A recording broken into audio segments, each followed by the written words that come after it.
7 je sati, vi slušate Radio Dubravu. Do prije 30 godina Dubrava je bilo slabo naseljeno i siromašno zagrebačko predgrađe na istočnom ulazu u grad. A danas je šaroliko urbaniziran dio Zagreba.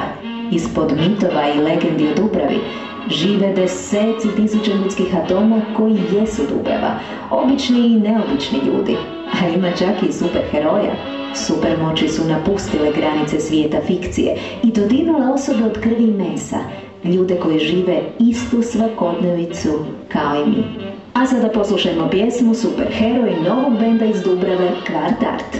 Svi vi koji se osjećate da možete riskirati vlastitu sigurnost, a sve u službi dobrote i pravde, ova je pjesma za vas.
I dok ispija jutarnju kavu, budi se tajni tekući račun čarobnim pravom.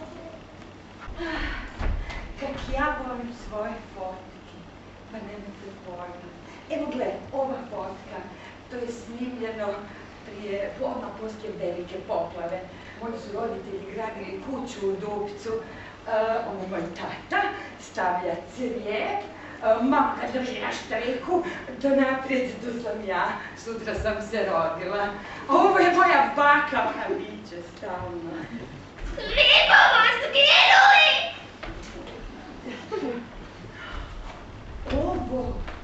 Ovo je fotka s mog 8. rođendana. Neća se 42. podajče. Sad kad kažem to šivanje, znaš čega sam se ja sjetila? Ono kad smo po klinci na Prionicu gradili prugu i cijeli dan bi rintali i onda na kraju dobijemo točkice. Točkice? A to je bilo zbiljam? Točkice i onda dobiješ toliko točkica da za to možeš dobiti 100 metri konca i to Kad se tu žalio, kad si ljud, kad si me kazio, upamti jednu stvar,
Točno je 7 sati. Ovdje Radio Dubrava. Dobro jutro, dragi slušatelji.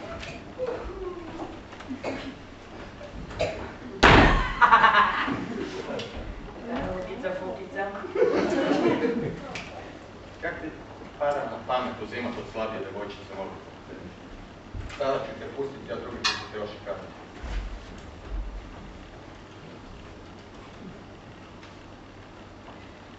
A u Lukinom razredu vladala je zbrka.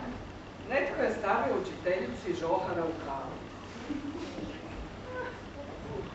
Šta je to? Debela muha?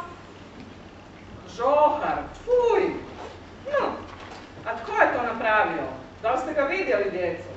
Nismo. Nismo to. Možda super Luka zna.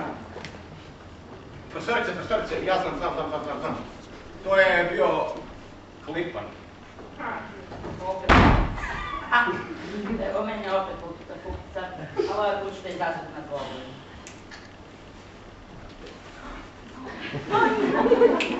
Luka je samo pucala prsti. Trešanja!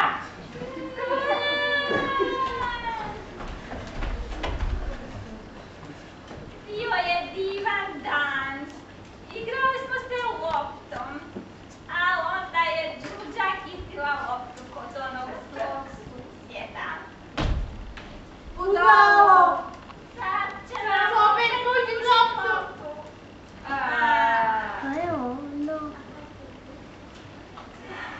Onda mogu se i plesveti. Išli smo mu krast trešnje dok je gledal dnevnik. Vidite mi na trešnje? Ja nas ulovio. Nije, pobegle smo mu. To su bili dani. Od sljedeće penzije mu loptu kupila. Lako tebi kad imaš njemačku penziju. Kaj imam? Njemačku penziju. Kakvu penziju? Pa penziju. Ojme, nije mi dobro. Da je kruh. Ah, mi je opao. Ispala je proteza. Kolega! Ajde, vri! Svi! Svi!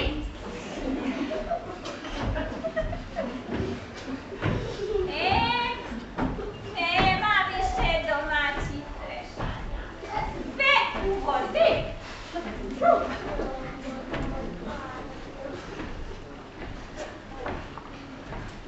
Mirjana se budi ujutro, uzme čašicu rakije i pročita par stranica knjige Superheroji za neznalice. I zatim se uputi na obližnju tržnicu.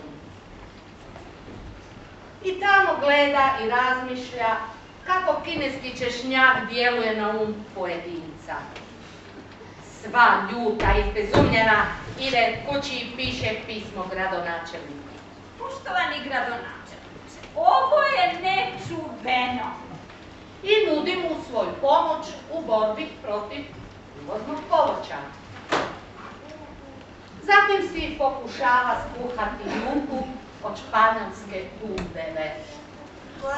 Uvozna bundeva. Prokline svoju moć raspoznavanja uvoznog povrća i uzme jednu domaću pravu jabuku. Ding dong. Evo dolaze curke, pijuckaju rakijicu i uz zvuke glasne muzike. Lijepi nam je mir, a oko kućica još uvijek se osjeća onaj dobro susjedski mir.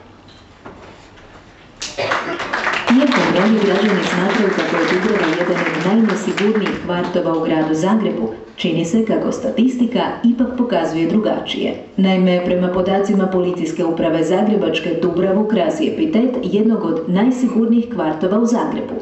Trenutno stanje glede stope kriminaliteta u prvih 7 mjeseci na području gradske četvrti Gornja Dubrava, odnosno broj kaznenih djela na 1000 stanovnika iznosi 7, a na području gradske četvrti Donja Dubrava stopa kriminaliteta iznosi 8 kaznenih djela. Neslužbeno doznajemo kako se stanovnici na području Trnja, Gornjeg grada i Maksimira ipak više moraju pobrinuti za svoju sigurnost jer je broj kaznenih djela u ovim gradskim četvrtima znatno veći. Hej, bok! Dobro. Poznaću vas sa Đurđom, mojim susjedom. Znate Đurđu? Tu je u Štefanovićku. Još spava do duše, nije ni čudo 7 sati, ali sad će se ona probuditi. Evo je, ustala iz svog perfekta dream sanatorskog daca. Otvara prozor i naravno ujutro udiše svježi zrak. Nakon ovoga Đurđa obično radi vježbe, a i meditacije.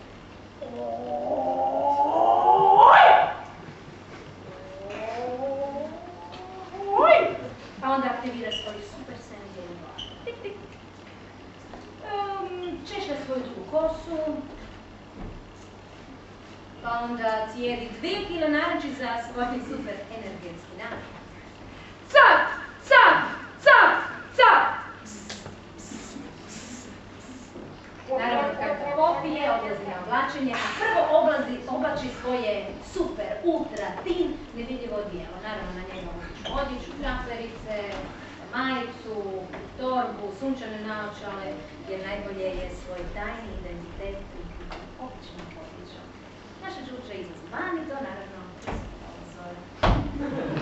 Hoda ležerno, aha, hoda, pa na svoj posao za prikrivanje identiteta. Đurđa naime piše ljubiće za Gloriju i srijedom ih obično nosi u redakciju, a kako je danas srijeda, evo je točno 12 ulazi u redakciju. Dobar dan, dobar dan, kako je? Ide, hvala. Evo, pogledala sam malo što si napisala, jako je dobro. Malo skrati sredinu i ja mislim po sljedeću Đurđi. Može. Vidimo se. Pozdrav. Đurđa je slobodna ostatak dana, pa može malo u shopping. Osim ako super ekran u njezinoj glavi se aktivirao. Opustio sam 5 radnika, to je četno pa... Nakon sat vremena, Đurđa mu daje priliku da se popravi. Daj ti priliku da se promijeniš. Oš? Neš. Ako pristane, daj mu da je priliku. Malo stati? Ne, pa kako? Žena, 6 djece. I onaj što... Ako ne pristane, super Đurđa pucne prstima, šef je hipnotiziran i sam sebi potpisuje otkaz. Kao da je... Potpisao sam se otkaz. Hvala. Vidite našu Đurđu, a? Super Đurđa. Dobra je, snažna. Ljudima je važna, jer rješava probleme kod tebe i kod mene. Mijenja smo bude, da svima bolje bude. To je super Đurđa, to je super Đurđa, to je super Đurđa, to je super Đurđa. To je super Đurđa, to je super Đurđa.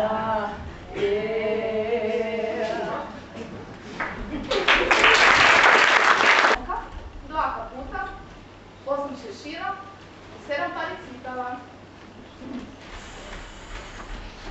Slijed pauza za milkshake.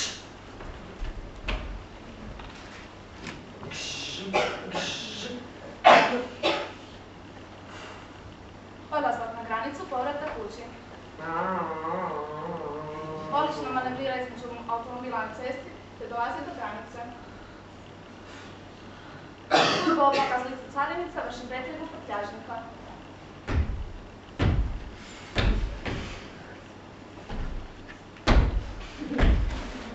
Svojim super pronicvanim pogledom otkriva dodatno skrivene prikazane bunde u jednoj torbi. Bilo je jako povoljno, tako da bilo je stvarno šteta. Ne! A recimo da vam pogledamo neke super najlovke. Ne! A šešir sad imamo priča? A maskiru za duge? Ne! Pa šta ću sad onda?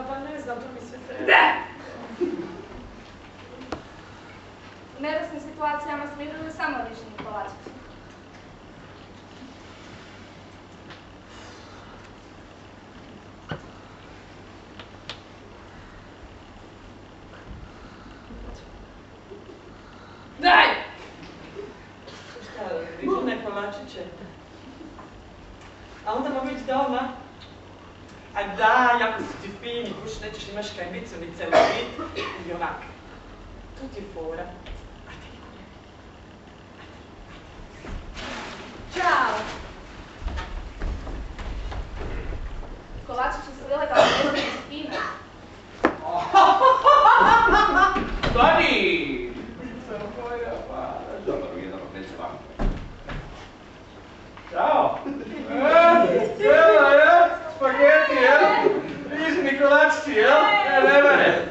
Ne mere. Hoćite, hoć. Bačo! Ja sam Šime, nisam ti ja, Bačo. Nemoj vaditi utoku, nemoj utoku vaditi. Bačo! Ajmo, čeraj utoku. Kakvi su nam junaci potrebni danas? Da bi se promijenila situacija... Došao je čovjek sa budalicom u glavi. Važda si danas ljudi zabijaju u glavu. Treći.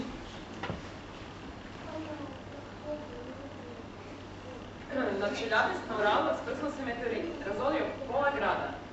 Ne zna se sastav kamenje svemira. Gorane? To bi već moglo biti pitanje šta je? Što je to palo na Uralu? Moglo bi biti zlato. Moglo bi i to je Peru upravo natjeralo da digne svoju poštovanu guzu iz kreveta, izvadi naravno donji već iz guzova, zaveže trenirku sa lanjskom špagom i krene na svoje radno mjesto, a to je u lokalnom licu. Gdje polako počinje rasprava, jer rekli smo... Jedan kompletić za dobro jutro. Da je pitanje šta je palo, pa sad kako dolaze ljudi, rasprava je sve žešća, sve jače. Ja ti velim, to bi moglo biti zlato. Ja mu prešli tam i rešili mu problem. Bak rješava neki, jel? Kaj? Kaj rješava neki, jel? Ero! Ko je te, daj si popi, neka može zgledaš, molim. Daj, molim. Ja, daj. Pero jednako ni jedna, možeš jedna. Ajde, sam se makne, da dečkima objasnim to. Kaj ćeš pitati?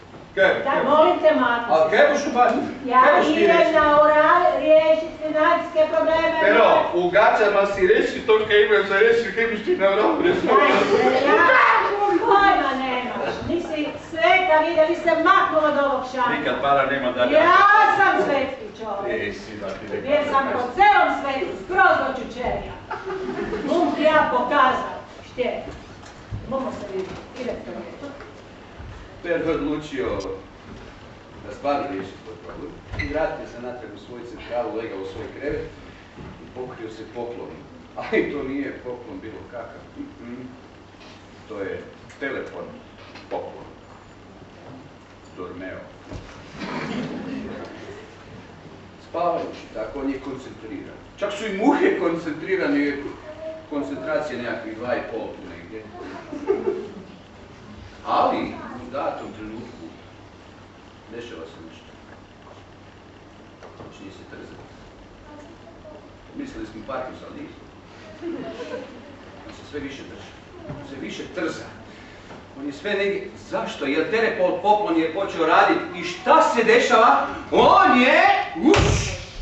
na Uralu. Ja sam na Uralu prvi stan. Ljudi, pa to je zlato. U svoj specijalni ruksak, u koje stane tone i tone. Počinje kupiti zlato.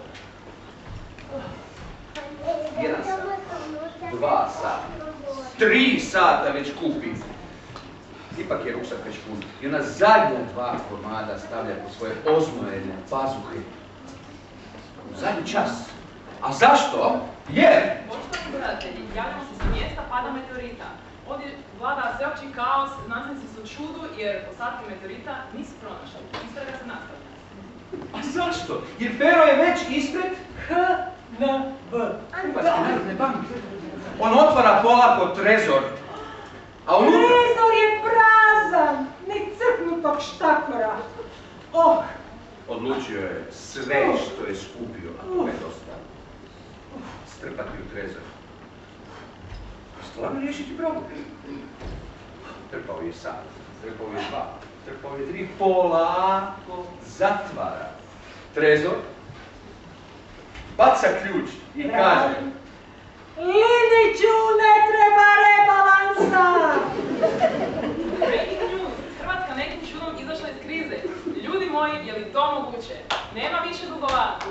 s neba i tu na trgu je gužva, ovacije, skandiranje, koncert za Peru.